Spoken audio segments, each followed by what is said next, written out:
Satu hari ketika Umar radhiyallahu anhu jadi pemimpin, jadi khalifah, khulafa ar-rasyidin, okay? Datanglah kepadanya Al-Khabbab ibn al-Art radhiyallahu anhu. Khabbab ibn al-Art radhiyallahu anhu. Okay? Kemudian Khabbab pun duduk di tempatnya. Umar berada di tempat yang dimuliakan sebagai seorang khalifah Rasyidin.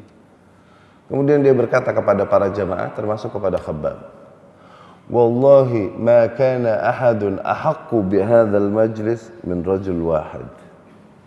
Sungguh demi Allah, tidaklah seseorang lebih pantas untuk berada di tempat ini kecuali satu orang.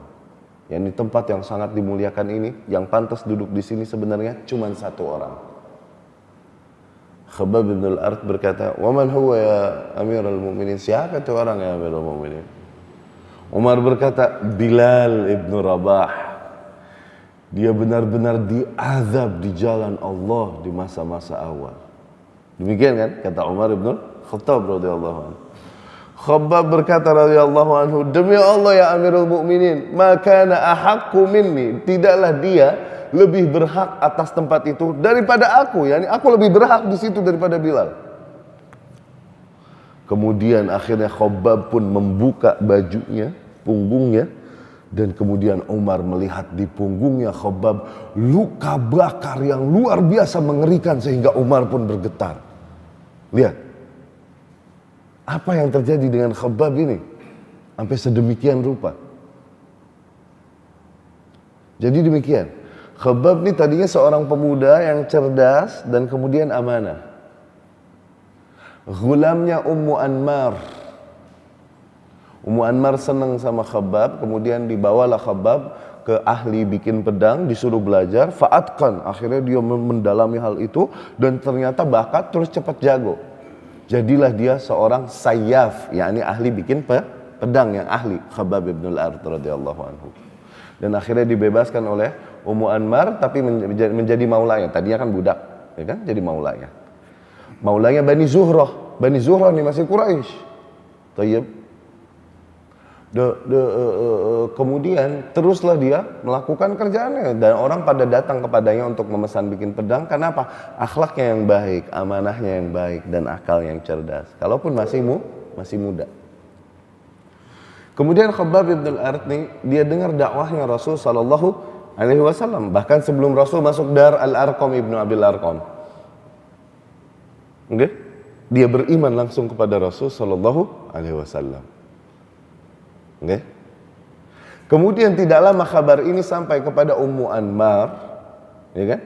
Dan para penguasanya, yakni pembesar yang menguasainya. Dia orang lemah, orang miskin. Khabbab ibn al-Art. Ummu Anmar dengar hal itu akhirnya fastasyata ghadaban. Dia marah luar biasa. Dia ajak saudaranya, namanya Siba'. Ya, untuk menghampiri si Khabbab ibn al-Art ini. Di dalam perjalanan ketemulah mereka dengan beberapa pemuda dari Bani Mudhar dan Bani yang lain yang akhirnya ikutlah berjalan bersama mereka menghampiri Khabbab di tempat kerjanya ini, di labnya, tempat bikin besi. Ketika mereka menghampirinya, ternyata Khabbab sedang bikin besi. Bikin besi kan pakai api yang sangat panas itu loh, sampai nyala, ya kan? Ditanya mereka, "Ya Khabbab, yaquluna annaka qad tabi'ta Ghulam ibn Hashim." Wahai Khabbab, mereka berkata bahwasanya engkau telah ikut bocah dari Bani Hashim itu, yakni Nabi Muhammad sallallahu alaihi wasallam. As-sabat, apakah kau bersabak? Sabak di sini maknanya murtad. Kaum musyrikin dulu mengatakan bahwa mereka yang masuk Islam ini saba'ah, sabak, murtad. Yani murtad dari agama mereka, agama tradisional mereka, mengikuti Muhammad sallallahu alaihi wasallam. Kemudian dengan tenang Khabbab ibn al-Art menjawabnya, "Sesungguhnya ana ma saba'at, aku tidaklah murtad. Aku hanya beriman kepada Allah Subhanahu wa taala dan aku beriman bahwa Muhammad sallallahu alaihi wasallam rasuluh, Abdullahi wa rasuluh, wa nabadhtu asnamakum wa alihatakum." dan aku pun menafikan berhala-berhala kalian dan Tuhan-Tuhan kalian. Dengan tenang Khabbab menjawab demikian. Ya iya marah. Akhirnya dhallu yu'adzibunahu, dipukulin, disiksa. Ummu Anmar mengambil besi yang sedang menyala. Syuh, besi lagi nyala nih. Ditempelin di kepalanya Khabbab. Disiksa, disetrika itu. Tapi dia bertahan dan tak mau teriak. Karena apa? Karena hanya akan membuatnya disiksa lebih parah lagi. Dia bertahan. Akhirnya nih Ummu Anmar di riwayat lain dikatakan nggak lama setelah itu dia terkena penyakit, penyakit yang parah, yang aneh, yang membuat dia melolong-lolong seperti anjing. Dan pengobatannya pada masa itu nggak ada cara lain kecuali harus ditempelin besi panas kepalanya. Nah, lihat. Terus mereka menyiksa Khabbab ibn al-Ard radhiyallahu anhu sehingga mereka menaruhnya di atas perapian yang sedang menyala. Ditaruhnya di atas perapian itu dan diinjaknya dadanya. Sehingga tidaklah mematikan api itu kecuali air yang mengalir dari dagingnya yang terpanggang tersebut. Dan dia pun akhirnya tak sadarkan diri karena banyaknya darah yang tertumpah karena sakit yang luar biasa. Nah, Khabbab berkata kepada Amirul Mukminin radhiyallahu anhu, Bilal dulu disiksa, lahu man yamna'uh, dia punya seseorang yang membelanya, yang menyelamatkannya, aku. Tak ada yang mematikan api itu kecuali air yang mengalir dari punggungku yang dipanggang. Aku lebih berhak atas tempat itu, ya. Paham? Radhiyallahu anhu akhirnya ketika dijenguki oleh Ges masa Qais radhiyallahu anhu, di riwayat Imam Bukhari juga, kita ketika menjenguk Khabbab lagi sakit gitu, dan dia berkata, demi Allah, laula an yanhana Rasul sallallahu alaihi wasallam, kalau bukan karena Rasul melarang kita untuk berdoa minta kematian, aku akan meminta kematian. Saking sakitnya tuh hari, tapi nggak boleh minta kematian kata Rasul sallallahu. Yang kayak begini masih dibilang kalian nih terburu-buru. Satu hari masih riwayat Imam Bukhari dan Muslim juga, Khabbab datang menghampiri Rasulullah sallallahu alaihi wasallam, kan mutawassid burdah lahu, Rasul sedang selonjoran di atas burdahnya itu, digelar selonjoran dekat Ka'bah. Khabbab pun datang kepada Rasul sallallahu alaihi wasallam mengeluhkan kondisinya dan kondisi kaum muslimin, dan dia berkata, ya Rasulullah, ala tastansir lana atau ala tad'u lana. Ya Rasulullah, kenapa tak kau minta pertolongan untuk kita? Kenapa tak kau berdoa saja kepada Allah agar langsung datangkan pertolongan pada kita? Rasul digituin fajalas, dia duduk muhmarran wajhu, mukanya memerah marah, dan dia berkata, qad kana man kana qablakum yu'ta rajulun thumma yuhfaru lahu. Bisa dulu zaman dahulu, yakni orang-orang yang beriman sebelum kalian didatangi oleh kaumnya, kemudian digalilah tanah, ditanam setengah badannya, kemudian dibelah dua hidup-hidup, yudha ala ra'sihi ala mifraq ra'sihi biminsyar thumma yushaqqu nisfain, dibelah dua hidup-hidup hanya karena mereka beriman. Wala yasrifuhu dzalika an dini, itu tidak membuat mereka meninggalkan agama mereka sedikit pun.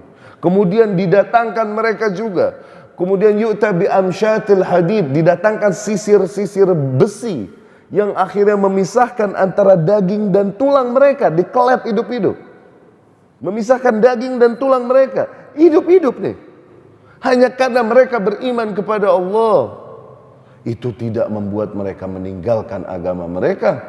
Wallahi la yutimmanna Allahu hadzal amra hatta yasira ar-raqib minan San'a ila Hadramut la yakhafu illa Allah wa dhi'ba ala ghanami. Demi Allah, Allah akan sempurnakan perkara ini, yakni Allah akan jayakan agama ini. Maknanya demikian. Sehingga nanti seorang pejalan kaki tidaklah dia memiliki kekhawatiran lagi yang berjalan dari Hadramut sampai Son'a atau Son'a sampai Hadramut. Tidaklah dia takut apa-apa lagi kecuali hanya Allah dan serigala-serigala atas kambing-kambingnya. Maknanya ini daerah yang rawan kriminalitas katakan. Namun ketika Islam menang dan berjaya, kriminalitas benar-benar tiada, sehingga seseorang berjalan sendiri dari Son'a ke Hadramut, dia nggak takut lagi apa-apa, kecuali kepada Allah dan kecuali kepada serigala yang mengancam para kambingnya. Ya, walakinnakum tastajilun, tapi kalian yang terburu-buru maunya langsung menang, kata Rasul sallallahu alaihi wasallam kepada Khabbab yang ujiannya udah sampai segitunya tuh, masih dibilang kalian nih buru-buru. Masih dibilang kalian ini kurang sabar. Lihat, apalagi kita yang udah disiksa segitunya dan akhirnya minta pertolongan sama Rasul, masih dibilang kalian ini buru-buru.